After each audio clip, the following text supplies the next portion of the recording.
Guys, ये एक ऐसे लड़की की स्टोरी है जिसके ख्यालों में हमेशा से ही डिस्टर्बिंग थॉट्स आते रहते हैं। दूसरे लड़कियों से अलग इसकी लाइफ आज हम इस मूवी में जानेंगे। मूवी के स्टार्ट में पॉलिन नाम की एक लड़की को दिखाया जाता है जो अजीब से डिस्टर्बिंग ड्रीम में होती है। पॉलिन के अलावा उसकी फैमिली में उसके डैड, उसकी मॉम और उसकी सिस्टर होती है। उसकी सिस्टर जिसका नाम ग्रेस है, उसे सिस्टिक फेब्रोसिस नाम की एक बीमारी है जिसकी वजह से लंग्स में इन्फेक्शन होने के कारण वो बीमार है। पॉलिन थोड़ा अजीब किस्म की लड़की है। उसके स्कूल में उसकी अलग से एक इमेज होती है। जब क्लास में उसके टीचर रिप्रोडक्टिव सिस्टम का चैप्टर पढ़ा रहे होते हैं तो पॉलिन उनसे पूछती है कि अगर मरे हुए लोगों के साथ में सेक्स किया जाए तो एसटीडी यानी कि सेक्सुअल ट्रांसमिटेड डिसीज होगा या फिर नहीं। पॉलिन के क्वेश्चंस हमेशा से ही डिफरेंट होते हैं। वो मेडिकल कॉलेज में पढ़ती है और वो एक सर्जन बनना चाहती है। पॉलिन की मॉम को पॉलिन की हरकतें एक छोटे बच्चे की तरह लगती हैं। पॉलिन की हरकतें काफी अजीब सी होती है, ये बात वो अच्छे से जानती है, लेकिन फिर भी वो पॉलिन को किसी साइकेट्रिस्ट के बजाय चर्च के फादर के पास में थेरेपी के लिए भेजती हैं। हालांकि पॉलिन को भी पता है कि वो दूसरों से अलग है, इसीलिए चर्च के फादर को वो ज्यादा भाव नहीं देती। जब स्कूल में मैथ का एग्जाम हो रहा होता है तो पॉलिन उसमें कुछ भी नहीं लिखती।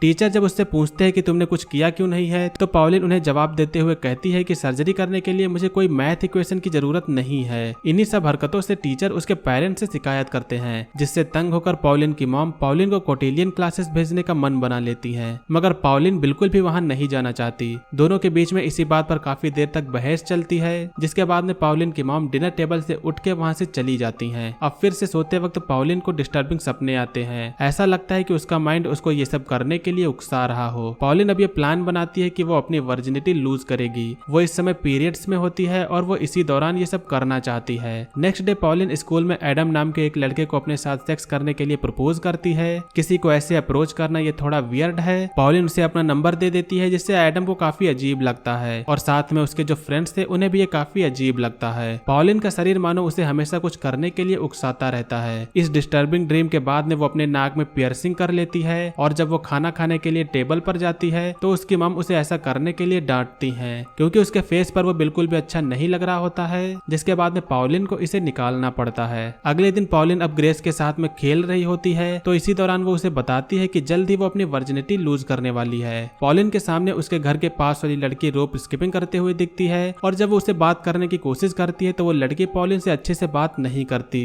इस पर पॉलिन काफी शर्मिंदा हो जाती है, जिसके बाद में रात हो जाने पर वो अपने लैपटॉप पर एक ड्रिल मशीन के सेट को ऑर्डर कर देती है। इसी दौरान तभी एडम का कॉल आता है। एडम ने पॉलिन के साथ में सेक्स करने का ऑफर एक्सेप्ट कर लिया है, जिसके बाद में पॉलिन नेक्स्ट ट्यूसडे मिलने का शेड्यूल रखती है। पॉलिन तो इंटीमेट होने के लिए काफी एक्साइटेड है। इसे सोचते हुए भी उसके मन में कई डिस्टर्बिंग थॉट्स आ रहे हैं। अब अगले दिन पॉलिन काफी तैयार होकर अपनी मॉम को ये बताकर कि वो ग्रुप स्टडी के लिए जा रहे हैं, फिर वो एडम के साथ में निकल जाती है। वो दोनों एक मोटल में जाते हैं और अब यहाँ आने के बाद में दोनों के बीच में इंटीमेशन स्टार्ट हो जाता है। अब इंटीमेट होने के दौरान भी पॉलिन को यहाँ पर डिस्टर्बिंग थॉट्स आ रहे होते हैं। इंटीमेशन के दौरान एडम को उसके फेस पर पॉलिन का पीरियड्स वाला खून लग जाता है। पॉलिन को तो इससे काफी प्लेजर मिलता है। उसने जो सोचा था ठीक वैसा ही होता है, लेकिन एडम इस मीटिंग से बिल्कुल भी खुश नहीं लग रहा था। पॉलिन जाते वक्त एडम को थैंक यू बोलती है। अब इंटीमेशन हो जाने के बाद में पॉलिन को थोड़ा प्रेग्नेंट हो जाने का डर होता है। इस बात को वो इतना सोचती है कि अब उसके माइंड में प्रेगनेंसी को लेकर डिस्टर्बिंग थॉट्स आने लगते हैं। धीरे धीरे इस तरफ ग्रेस की बीमारी भी बढ़ती जा रही थी। इस बात का पॉलिन को भी बेहद दुख होता है। पॉलिन को पता है कि ग्रेस को उसके लंग्स का ट्रांसप्लांट करवाना होगा। एक दिन जब वो स्कूल लैब में होती है तो वो अपने ब्लड को लेकर माइक्रोस्कोप में चेक करती है कि कहीं उसे एसटीडी यानी कि सेक्सुअल ट्रांसमिटेड डिसीज तो नहीं हो गया है। दूसरी ओर उसकी मॉम उसे कोटिलियन क्लासेस भेजने की तैयारी में जुटी होती हैं। पॉलिन अब गॉड से ये प्रे करती है कि वो अपनी बहन को ठीक कर दे और उसकी मॉम को मार डाले। वो ऐसा इसलिए करती है क्योंकि उसकी मॉम उसे कोटिलियन क्लासेस भेजना चाहती हैं। अगले दिन पॉलिन की वही पड़ोसी लड़की उसके घर किसी चीज के लिए डोनेशन लेने के लिए आती है, जिसे देखकर पॉलिन उसे दोबारा घर आने पर जान से मार डालने की धमकी देती है। पॉलिन के फ्रेंड हमेशा से उसको चिढ़ाते हैं और ये कहते हैं कि तुम्हारे अंदर कोई भी लड़कियों के लक्षण नहीं है, लेकिन पॉलिन कभी इन सब बातों को ज्यादा सीरियसली नहीं लेती। जब वो अपने घर में होती है तो अपने पेट पर लाइन को ड्रॉ करके अपने बेली बटन की सर्जरी करने वाली होती है, जिसको देख के उसकी सिस्टर उसे ऐसा करने का रीजन पूछती है। पॉलिन बताती है कि अपने नाभि को रिसेव करना चाहती हूँ ताकि ये फिर से कवर ना हो सके, जिससे ग्रेस बताती है कि लड़कों को हमारी नाभि से कोई मतलब नहीं होता, उन्हें कुछ और पसंद होता है। पॉलिन की मॉम उसे बहुत प्यार करती है। वो हर काम उसके भले के लिए करती हैं, लेकिन इस लड़की का दिमाग थोड़ा हिला हुआ है। उसे हर समय अजीब से ख्याल आते रहते हैं। एक दिन स्कूल में टीचर जब पढ़ा रहे होते हैं तो वो टॉयलेट जाने के लिए परमिशन मांगती है, जिसे टीचर पहले परमिशन नहीं देते हैं, लेकिन ज्यादा इमरजेंसी की वजह से वो टॉयलेट चली जाती है।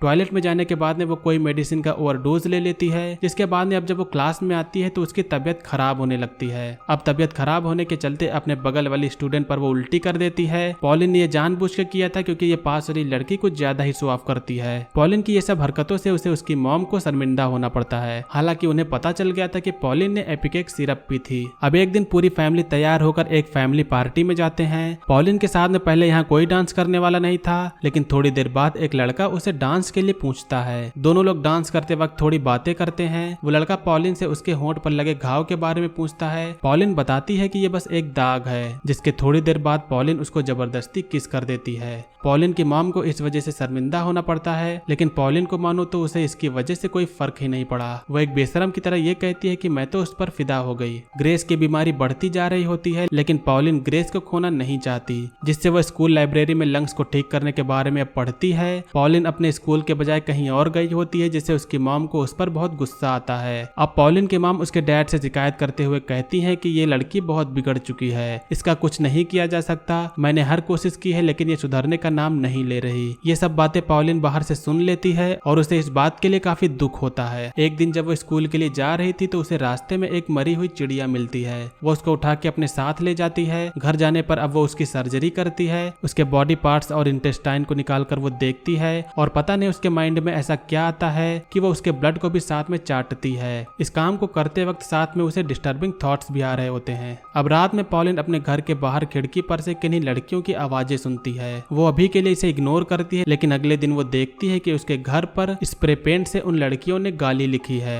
पॉलिन को पता था कि वो कौन थी, जिसके बाद में पॉलिन सीधा स्कूल में गुस्से से जाती है और फिर नेटली को बॉक्स में लड़ा के उसे इंजर्ड कर देती है। जब प्रिंसिपल उसे ऑफिस में बुलाकर उससे इस बारे में बात करते हैं तो वो बताती है कि उसे बॉर्डरलाइन पर्सनालिटी डिसऑर्डर है, जिससे उसकी कोई गलती नहीं। पॉलिन को थोड़ा सा भी रिग्रेट नहीं होता, जिससे प्रिंसिपल उसे क्लास से रेस्टिगेट कर देते हैं। उसकी मॉम को ये बात जान के गुस्सा आता है क्योंकि उसकी ग्रेजुएशन बस कंप्लीट होने वाली थी। अब इसी दिन वो अपने कमरे में बैठकर एक नुकीली चीज से अपने हाथ में प्लस का साइन बना लेती है। उसकी मॉम जब ये देखती है तो उसे डांटती हैं। पॉलिन को स्कूल से भी निकाल दिया गया होता है, तो वो इन सब फालतू चीजों को और भी अपने दिमाग में ठहरने दे रही होती है। सभी लोग जब साथ बैठकर खाना खा रहे होते हैं तो अचानक से ग्रेस की तबीयत खराब हो जाती है। पॉलिन अब यहाँ पर अपने मॉम डैड की चुपके से बात सुनती है तो उसे पता चलता है कि ग्रेस का ट्रांसप्लांट अब जल्द ही करवाना होगा। अब जैसा कि पॉलिन भी एक सर्जन है तो वो किसी और की ये सर्जरी करने के बजाय वो खुद से ही ये करना चाहती है। वो इसका डिस्टर्बिंग ड्रीम भी देखती है और गॉड से भी वो अपनी सक्सेस की प्रे करती है। अगले दिन जब उसकी मॉम कहीं गई होती है तो वो आज के दिन अपने प्लान को अंजाम देने का सोचती है। वो अपने डैड को चाय में बेहोशी की दवा मिलाकर पिला देती है और फिर इसके बाद वो अपने पड़ोस वाली लड़की के पास जाती है। वो उससे बातें करके उस दिन की बात के लिए सॉरी कहती है और वो कहती है कि उसके पास और कई स्किपिंग रोप्स हैं। इसी के बहाने पॉलिन उसे अपने घर के पीछे ले जा रही होती है और जैसे ही वो पीछे गार्डन में जाती है तो पॉलिन एक क्लोरोफार्म वाले रुमाल को उसके मुंह पर लगा के उसे बेहोश कर देती है। इसके बाद में फिर वो अपनी बहन के पास में जाकर उसे भी बेहोश कर देती है।